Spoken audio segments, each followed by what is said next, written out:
It was supposed to be just another Tuesday night for Mark Thornton. A long shift, a dark road, and the familiar route home. The flashing blue and red lights in his mirror were an inconvenience, nothing more. He had no idea that in the next 20 minutes, his life would be shattered by two officers who believed the badge made them untouchable. But what Officers Miller and Davison didn't know was that their innocent victim was about to become their judge, jury, and executioner. Narrator. On the rainy night of November 12th, Officers Miller and Davison were deep into a slow patrol. Internal emails later revealed a push from their precinct to ramp up proactive policing, a veiled reference to quotas. Miller, the senior officer, ran the plates on Mark's 10-year-old sedan. It came back clean. No warrants, no violations, registration up to date. But they pulled him over anyway, citing a flickering tail light, a claim Mark himself would later dispute. Narrator. The request was simple at first, license and registration, but the tone was hostile. Then came the question Mark had seen in a dozen legal dramas. Mind if we take a look inside your vehicle? Narrator. Mark, a man who valued his rights, knew he had nothing to hide, but also knew his privacy wasn't something to be given away so lightly. He politely, firmly declined. Mark, on screen. I'm sorry, officers, I don't consent to a search. Narrator. That refusal was the spark. Officer Miller's demeanor shifted from authoritative to predatory. This was no longer about a traffic stop. This was about control. In a move that would be meticulously detailed in the subsequent civil complaint, Miller leaned in, pointed his flashlight, and uttered the words that would launch a lawsuit.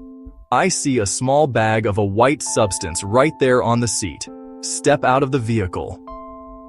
Narrator. Mark was in shock. He was arrested for possession of a controlled substance, a charge that could cost him his job, his freedom, and his future. The evidence existed only in Officer Miller's report. Narrator. Mark spent a terrifying, humiliating night in a cold cell. The next morning, his overworked public defender, Linda Shore, laid out the grim reality. Linda Shore.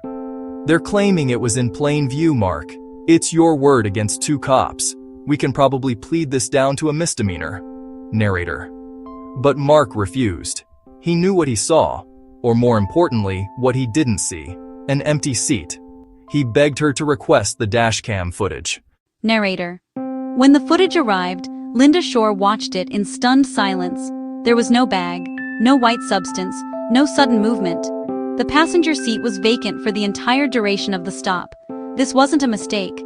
This was a deliberate, malicious lie, captured in high definition. Legal expert. This is a textbook case of misconduct. The dashcam footage was the smoking gun. It proved beyond any doubt that the officers had fabricated probable cause. This wasn't just a false arrest. It was a conspiracy to deprive a citizen of his constitutional rights under color of law. The systemic arrogance is breathtaking. Mark Thornton didn't just want the charges dropped. He wanted justice. With Linda Shore and a seasoned civil rights attorney by his side, he filed a federal lawsuit.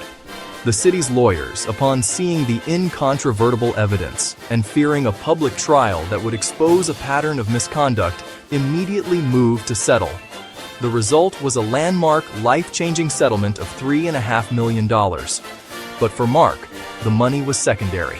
It was a verdict on his character, a public declaration that he had told the truth all along. The officers were forced to resign, avoiding criminal charges, but losing the careers they had abused. For Mark, the victory was bittersweet. The trauma of the arrest, the night in jail, and the fear never fully faded. But his courage created a ripple effect, forcing the department to adopt new accountability measures. This case is a powerful reminder that the truth can win, even against a broken system. What would you have done in Mark's situation? Let us know in the comments. If you believe in holding power accountable, help us share these stories. Hit that like button, subscribe to Unsolved Mysteries, Crime, and ring the notification bell. Thanks for watching. Until the next mystery.